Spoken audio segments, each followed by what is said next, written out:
My mom worked really hard most of her life. In fact, she quit high school to work when she was 15. And my mom's approach to work was that whatever you did, you do it well. You learn to do it well. So for 30 years or so, my mom was a server in a restaurant, and she dedicated herself to doing it really well. And in fact, she had some success at it. Not only did she hold a job, but she actually worked at a couple of places like Wolfie's in Miami and the Stage Deli in New York, a couple of places with a certain amount of cachet. And she always inculcated my brother and I, she was a single mom raising 2 kids on her own, that we could achieve whatever we wanted, that we should shoot high, and the way to get there was to have a good work ethic and to work hard. So, you know, this was what I grew up with, and we didn't have a lot of money, but I had a lot of support, and I had a lot of belief in me. And then my mom's emphysema and her arthritis caught up with her, and she became disabled and had to stop working when I was about 11, which made her completely crazy not being able to work. And we went from having little money to essentially having no money. But I never ever let go of the idea that I could do whatever I wanted. In fact, I watched my brother, my big brother, worked hard and put himself through law school. Put himself in college, he put himself through law school. So I just assumed that's what I would do. And I worked really hard, and I got into a specialized academic high school. I worked really hard in high school, and I got into Barnard College, Columbia University in the city of New York. And I got scholarships to enable me to afford my fancy pants, seven-sister Ivy League education. But what that didn't pay for was room and board. So if I wanted someplace to live and something to eat while I was getting my fancy pants education, this meant I had to take out loans and I had to work. I worked every semester while I was in college. I worked every summer while I was in college. I worked every winter break while I was in college. And I worked an extra job during registration so I would have enough money to survive in New York City. My sophomore year of college, I got a job at the Columbia Business School library. And the way the library was structured staff-wise is there were a couple of staff librarians. And then there was the staff supervisor, the administrative office manager guy, Ken, and a whole bunch of students, mostly undergrads who worked in the library. Now, Ken was a guy who was in his mid-30s, and I don't really know what he wanted to be doing with his life, but I'm pretty sure supervising a bunch of undergrads while watching a bunch of B-school students cycle through and get really high-paying jobs on Wall Street, probably at Goldman Sachs in the early 80s, was not really what his life plan was. But that's what his job was, so there he was. Now, even before I got the job, or before I started, somebody I knew who had worked there said, "You're gonna go work for Ken? You know he's a complete hard ass." His reputation preceded him. And I have to say, his reputation was well-deserved. Ken ran a tight ship at the business school library. You came in, and there was a little chart with your name on it, everybody's name on it, and 1-hour blocks what you were assigned to do that day in 1-hour increments. Shelving, working at the front desk, whatever it was. And Ken was a stickler for rules. Woe be to the student who decided, "Oh, it's okay. I'll let you sign out 10 periodicals on one slip instead of making you fill out one for each damn magazine." Because let me tell you, if he caught you doing that, you were going to be in a world of hurt. So my response to this, essentially, was to put my head down, just do my job.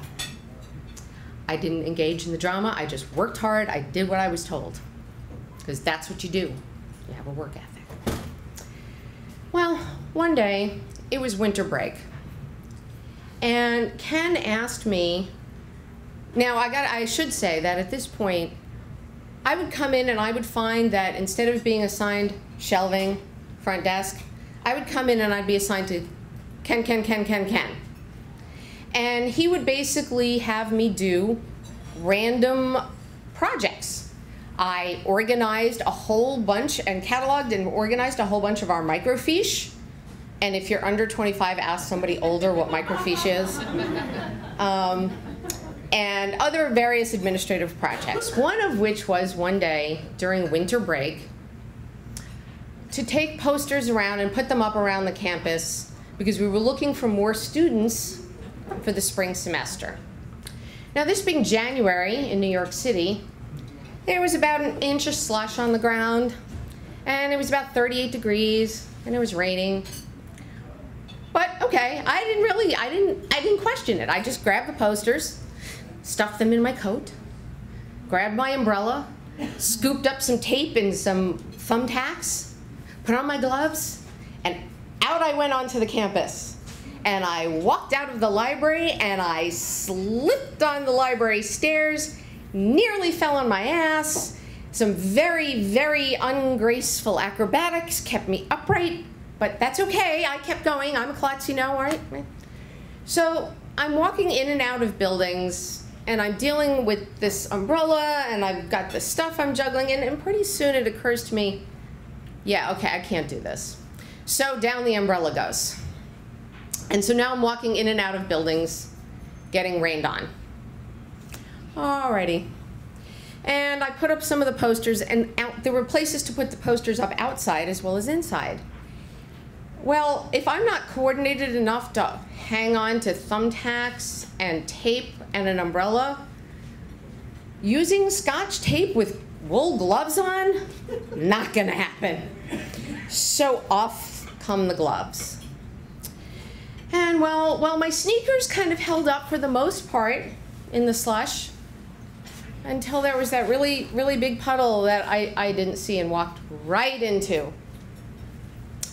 So now I am soaking wet, and I am cold, and I am miserable. But I've been given this task, so I'm continuing to do it. Well, the last straw was I slipped a second time.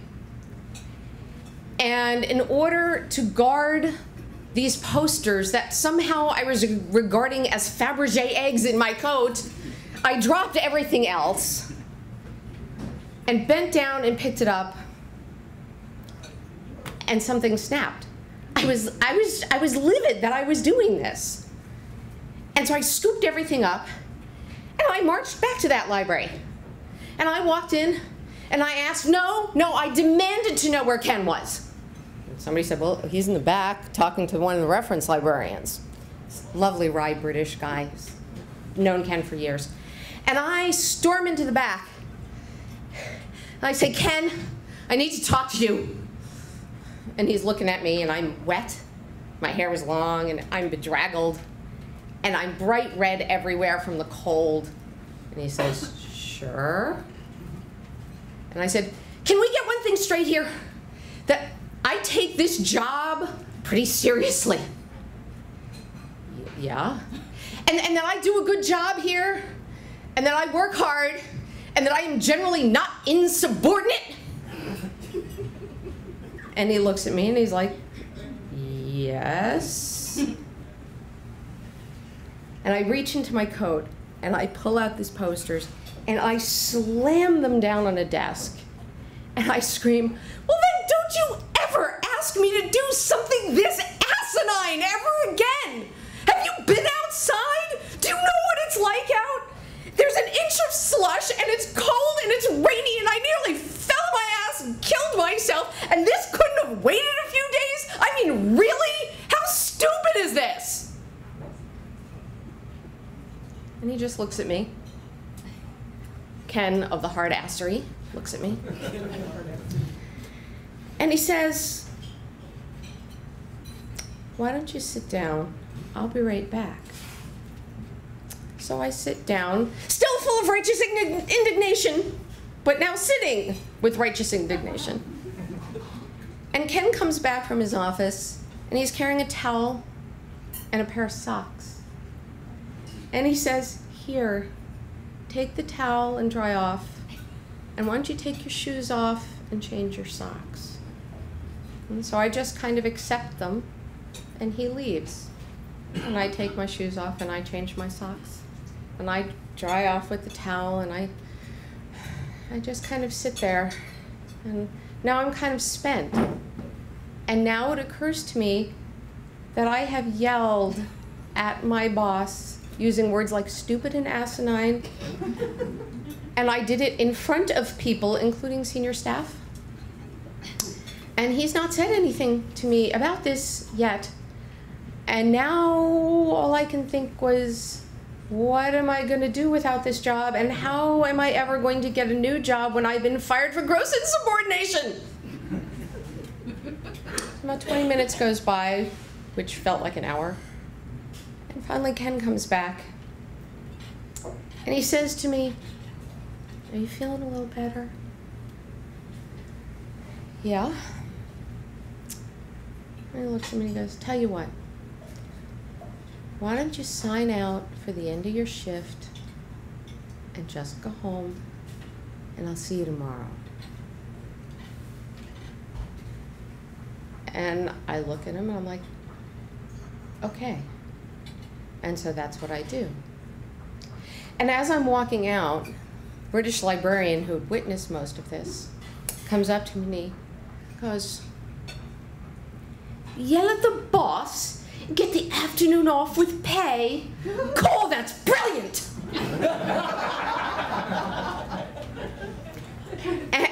And it really was brilliant, but not for the reason he was suggesting.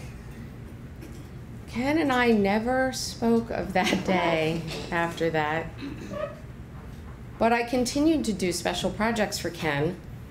And the next year, Ken promoted me to one of the weekend supervisor jobs. I was the first girl working at the library who'd ever gotten promoted to one of the weekend supervisor jobs at the business school library. And I realized what was brilliant was not that I'd yelled at the boss and got an afternoon off with pay, but that all of the hard work I had put into the job and the work ethic basically gave me the credibility that I needed to demand the respect that I needed that day and to get the respect that I needed that day. And that was a great lesson that I had no idea that my mom was teaching me back then. Thank you.